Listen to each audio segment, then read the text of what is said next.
에베소에서의 대격전이 끝났습니다. 복음의 격전이 끝이 났습니다. 참으로 대단한 한판 승부였지요. 승리는 주님의 것이 되고 말았습니다. 에베소의 소요가 끝났을 때 바울은 제자들을 불러 권면했다고 했습니다.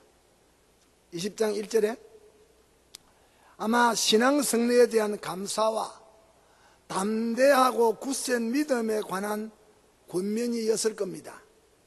이제 바울은 3년간 심혈을 쏟은 에베소의 대전도를 끝내고 에베소를 떠나는 순간을 맞게 됩니다.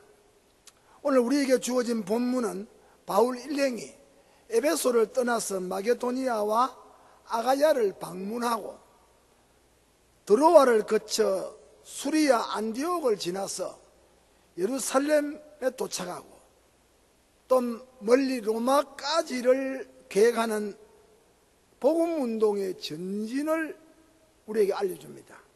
우리 앞에 주어진 본문에 떠나 마게도니아로 가니라, 떠났다. 떠나서 어디로? 마게도니아로 갔다. 20장 1절에 그 지경을 다녀가며, 그 다음에 헬라에 이르러 가며 이르러. 20장 2절에 배 타고 수리아로 가고자 할 그때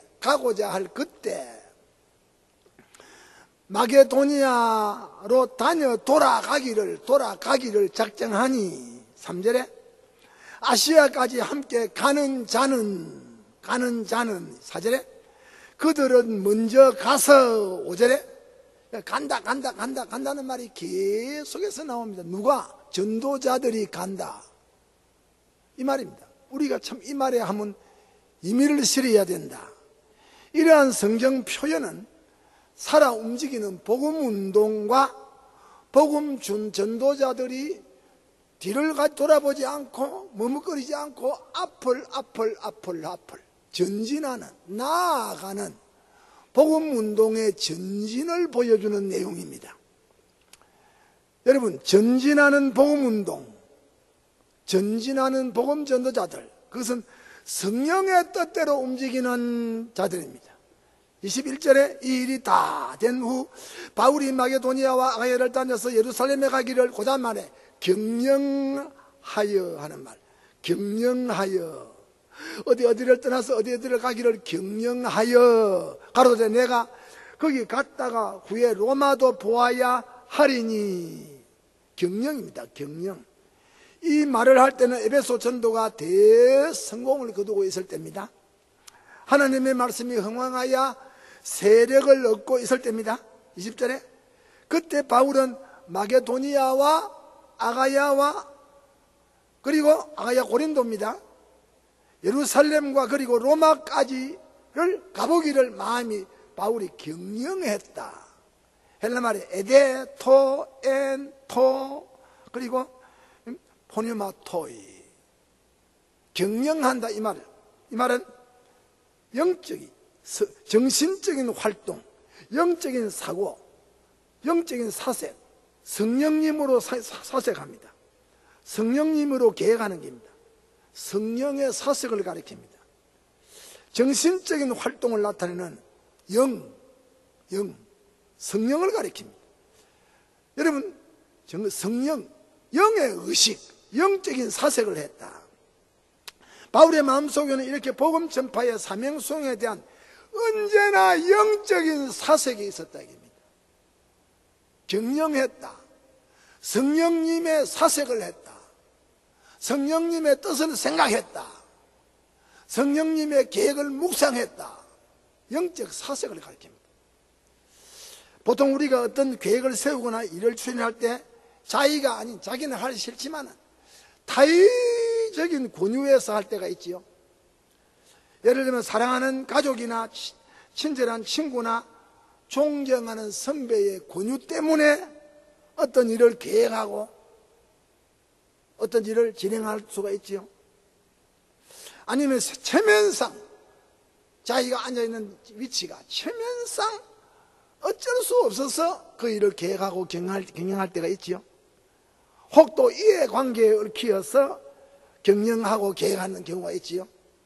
아니면 자신의 결점에서, 자기 자신의 결정에서 독창적으로, 창의적으로 또 뭐 계획을 할 수 있죠. 인본이죠. 그러나 지금 바울은 타의도 아니고 자의도 아니고 경영, 성령님의 작동에 따라서 생각했다. 어디로 둘러서 가고 로마까지 가보아야 하리라. 성령님이 바울의 영적 사색을 지금 주장하고 있다. 확실히 바울은 성신님의 작동에 의해서 자기 인생이 지배되고 있음을 보게 됩니다.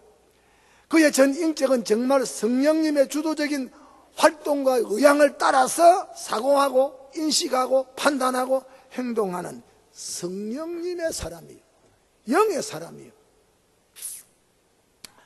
완전 영의 지배 아래 움직였던 영의 사람 바울입니다.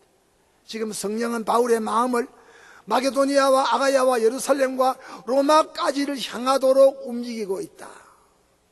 그렇다면 바울의 삶 전부는 성령님의 주도적인 역할에서, 성령님의 완전히 포로가 된 상태에서 움직이고 있는 사람이라. 그와 그의 동역자들의 삶의 여로는 자신들의 계획의 여로가 아니고, 자신들의 목적 따라 움직임이 아니고, 자신들의 형편 따라 움직임이 아니고, 성령님의 경영을 따라서 성령님이 하고 싶은 대로, 가고 싶은 대로 저들의 삶이 성령의 포로가 되었다. 성신의 종이 되었다. 이것이 교회를 목회하는 전도자들의 사고올시다. 바로 성령은 예루살렘과 온 유다와 사마리아와 땅끝까지 나아가는 것이 성령님의 경영입니다. 우주 성교의 경영입니다. 그렇다면 세계를 향한 바울의 경영은 바로 성령님의 계획이 아니었던가? 바울 속의 역사는 성령은 바울로 하여금 마게도니아와 아가야와 예루살렘을 거쳐서 로마에까지 바울의 마음을 이끌고 있다. 성령은 바울을 로마에까지 이끌고 있다. 19장 21절에 사실상 로마행은 바울의 수건이었습니다. 에베소를 가고 싶었는 것이 바울의 수건이듯이 세계적인 수도인 로마에 가서 복음을 전파하고 싶다는 것은 바울의 수건이었습니다. 당시 로마는 세계인들이 가고 싶어하는 흠모와 동경의 대상이 아닙니까? 정치가는 권력을 잡기 위해서 로마로 가고 싶었습니다. 군인은 천하를 호령하기 위해서 로마로 가기 원했습니다. 상인들은 축제를 위해서, 예술인들은 문화를 위해서 로마를 가기 원했습니다. 노예와 제수들은 피신을 위해서 로마를 가기 원했습니다.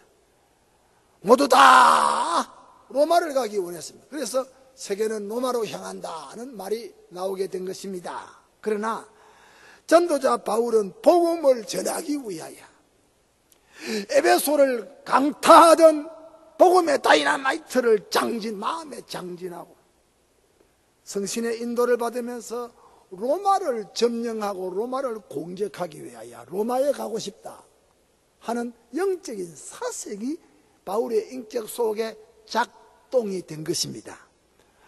로마는 바울 성교의 최종 지점이 될는지도 모를 일입니다. 또 에베소 사역의 임무가 끝났기 때문에 다른 곳으로 가야 한다 하는 이유입니다. 20장 1절에 소요가 그침에 20장 1절에 바울이 제자들을 불러 고난 후에 그 다음에 작별하고 바울의 선교 원정 기간 중 에베소는 가장 오래 머물렀던 장사라고 했습니다. 3년을 머물렀습니다. 고린도는 1년 6개월을 머물렀습니다. 그 외에는 다 몇 달씩 수주간씩 있었습니다. 지금 바울에게 있어서 에베소의 전도 사역이 완성된 것은 물론 아닙니다. 계속해서 전도하고 이미 믿은 신자들을 교육시키는 성화 작업, 목회적 사역이 남아 있었습니다. 그러나 바울의 에베소 사역의 임무는 우선적으로 복음을 전하는 것이었습니다. 그는 에베소에서 이러한 자기 임무가 끝났다고 느꼈습니다. 성령님의 경영 가운데서 느낀 겁니다. 그래서 그는 에베소를 떠나 다른 곳으로 전진하는 걸음을 걸었던 겁니다. 이 부족한 늙은 종도 40살 때 서울을 왔는데, 제가 30대 후반기에 늘 내 마음에 참 이상한 고민이 일어났습니다. 부산에서 우리 교단의 두 번째 가는 큰 교회였지만은, 내가 진해에서 나가지고 부산에 와서 대학하고 신학교하고 목사 되고 부산에서 죽느냐? 뭔가 참 복음은 로마로. 그런데 나는 서울로 한번 가서 경상도의 사투리, 경상도 백구멍을 지닌 촌놈이 내가 부산에서 죽느냐? 복음은 서울로? 이런 마음이 늘 제 한구석에 있었는데, 알고 보니까 나중에 그것이 주의 뜻이었다는 것을 깨달았습니다. 그래서 40살 때 정말 아무것도 모르는 촌놈이 서울에 개척하러 올라온 겁니다. 창고를 빌려가지고.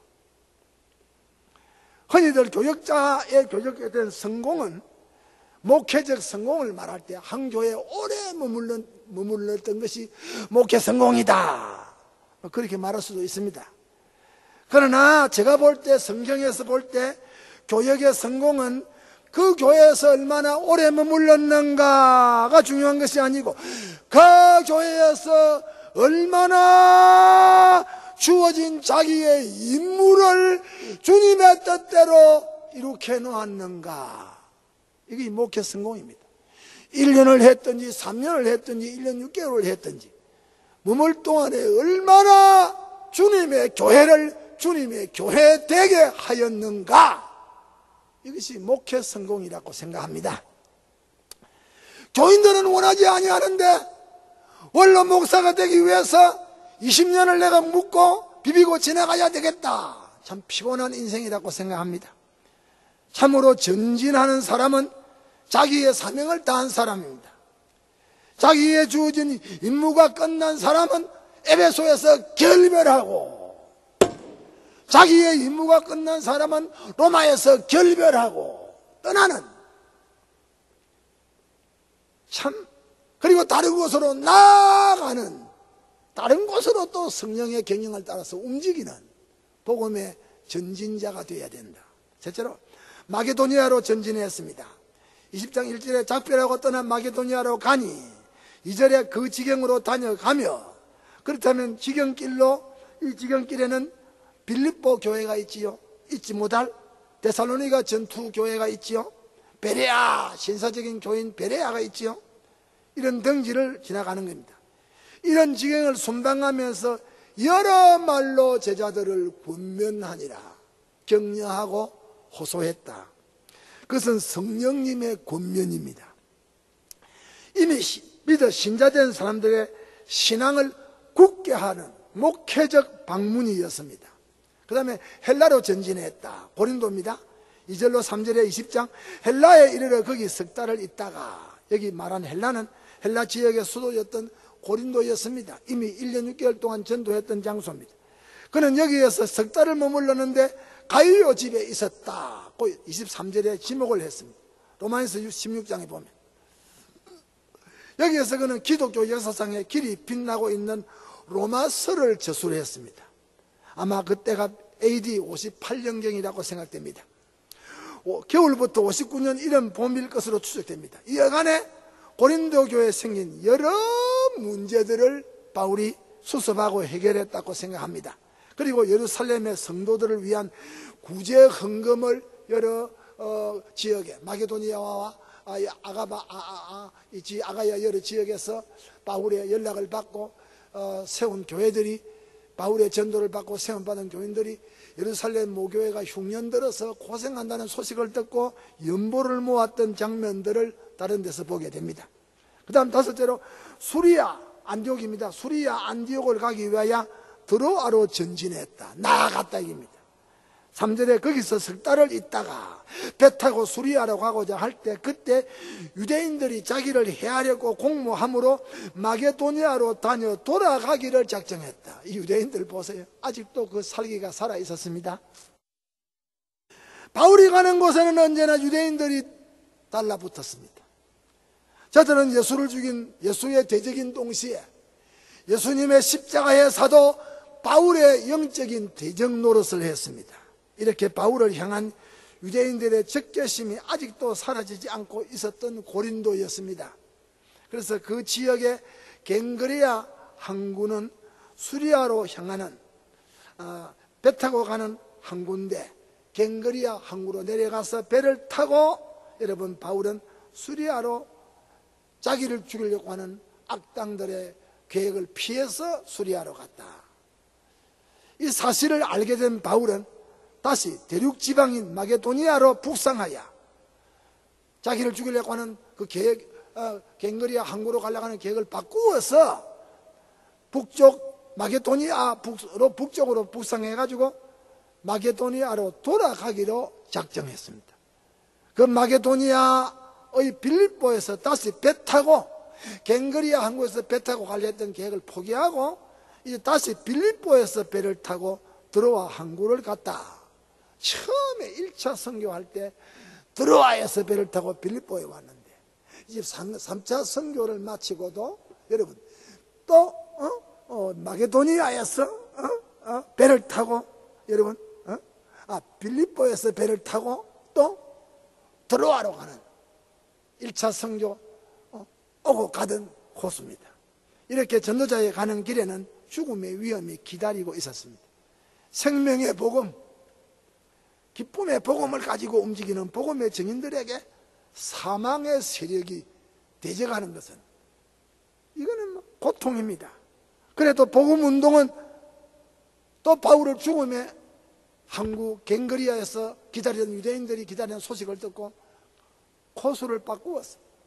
북쪽을 가서 여러분 빌립보에서 배를 타고 수리아 안디옥으로 가는 역사가 있었다. 함께하는 전진을 보게 됩니다. 20장 4절에 아시아까지 함께 가는 자는 베레아 사람 브로의 아들 소바드와 데살로니가 사람 아리스다고와 세군도와 더베 사람 가이오와 및 디모데와 아시아 사람 두기오와 드로피모였더라. 참 함께 가는 사람이 있습니다. 이들은 모두 다 예루살렘 교회를 위하여 구제연보를 가지고 가던 이방 여러 교인들의 교회의 대표 교인들입니다. 이들은 모두 바울과 동행하여 예루살렘 교회의 가난한 성도를 위해서 여러 지역의 여러 교회들이 연보를 모아가지고 저들이 연보를 가지고 그 교회를 대표해가지고 바울과 함께 예루살렘으로 가는 사람들입니다. 저들은 바울보다 먼저 배 타고 건너가서 드로아 항구에서 바울 일행을 기다리고 있었다. 20장 5절에 우리는 이 사실에서 몇 가지 복스러운 진리를 배워야 됩니다. 초대교회는 참으로 형제 사랑의 교제를 나누던 교회였다. 저들의 사랑은 말과 혀로만 하지 아니하고 예루살렘 교회가 흉년 때문에 고난을 겪는다고 할 때 저들은 연보를, 바울의 말을 듣고 각 교회가 연보를 해서 예루살렘 형제를 사랑하는 표식을 행동으로 나타냈다. 둘째로 십자가 구속 은총에 대한 감사를 가지고 있는 교회들이었다. 저들의 감사는 마음에서 입으로, 입에서 물질로, 그리고 몸속 연보를 가지고 바울과 함께 예루살렘에 가는 행동대원들이었다. 셋째로 저들은 고난에 동참하는 십자가의 동지들이었다. 예루살렘 교회가 흉년을 만나 고난을 겪는다는 소식을 접했을 때 저들이 행한 사랑의 연보, 그는 십자가 고난을 함께 나누는 고난의 동참 행위를 가리킵니다. 이것이 초대교회에 있었다 이깁니다. 넷째로 전도자를 중심으로 움직이는 뜨거운 목양의 관계성을 보여줍니다. 바울이 이 여러 교회들에게 예루살렘의 흉년 상태를 알렸을 때 그 지방의 여러 교회들이 하나같이 바울의 뜻의 중심을 알아차렸습니다. 마음을 함께하고 기도를 함께하고 물질을 함께하고 이제 그 연보를 가지고 예루살렘 교회까지 가는데 각 교회 대표들이 들어와서 만났다 이깁니다. 행동을 함께 했다. 기도하는 것과 말씀 전하는 것은 사도 바울의 전무옷이다. 그러나 교회의 공적 연보를 바울이 관리하는 것은 바울의 사명이 아닙니다. 교회의 공적 연보는 하나님이 세우신 봉사자들의 손에 의하여 예루살렘으로 전달되었습니다. 어떤 경우든 바울의 복음 행진은 결코 외롭지 않았습니다. 여러 사람이 함께 했습니다. 여러분, 목사가 교회 공적 연보를 자기가 관장을 하고 결제해야 되지만은 목사가 현찰을 가지고 자기가 씁니다. 내가 어느 큰 교회 집회를 가는데 미국에 내가 놀랐어요. 모든 연보 현찰이 목사님에게 다 옵니다. 그리고 목사님이 주머니 싸가 집어넣습니다. 그리고 목사님이 가지고 갑니다. 나는 깜짝 놀랐습니다. 그게 개척교회가 아니고 아무도 없는 개척교회는 목사가 임시로 기록을 하고 돈을 관리해야 되지만 그래서 교회에 집사를 세웁니다. 연보 관리하라고. 그래서 교회가 장로를 세웁니다. 연보 관리하라고. 당회가 무슨 교회 공적 일을 결정하면 그 시행은 재직회가 연보를 가지고 시행하는 겁니다. 교회 돈을 사유화합니다. 교회 돈을 사유화합니다. 이것은 일종의 범죄 행위올시다. 목사는 말씀 전하는 것과 기도하는 것을 전무해야 됩니다. 교인들의 연보는 장로와 재직들에 의해서 공명정대하게 공적으로 사용되어야 합니다. 나는 목사가 돈이 많다 하는 데 대해서 참 저는 놀라움을 금치 못하는 사람입니다. 목사는 돈이 많을 수가 없는 사람입니다. 물론 목사가 예수 믿기 전에 사유재산이 많은 사람은 예외입니다. 그래도 사유재산이 많았다고 하면 그 목사가 다 팔아서 교회 초대교회와 역사상에 나타난 위대한 인물들처럼 저 재산을 다 팔아서 주님의 교회에 연보를 하고 십자가를 짊어지고 가는 것이 마땅하다고 생각합니다. 좌우간 초점은 본문에 오늘 주의 종 바울이 에베소 사역이 끝났을 때 다시 여러 지역 목회 선교했던 지역을 돌아서 여러분 안디옥으로 오고 예루살렘으로 가고 로마에까지 가야 된다 하는 참 복음의 전진입니다. 지금은 해로뿐 아니고 수로뿐 아니고 육로뿐 아니고 지금은 공로 비행기를 타고 온갖 시대 온갖 장애물을 꿰뚫고 교회는 선교해야 됩니다. 예루살렘에서 여러분 안디옥에서 에베소로 소아시아에서 로마로 로마에서 독일로 독일에서 영국으로 영국에서 미국으로 미국에서 한국으로 이제 마지막 선교 코스 한국에서 중동의 터널을 거쳐서 예루살렘에 도착하여 예루살렘 신자들과 함께 마지막 복음을 전파할 때 세상 역사는 끝나는 것입니다. 복음 운동은 중단할 수가 없다. 나아가야 된다. 나아가는 교회들이 되기를 축원합니다.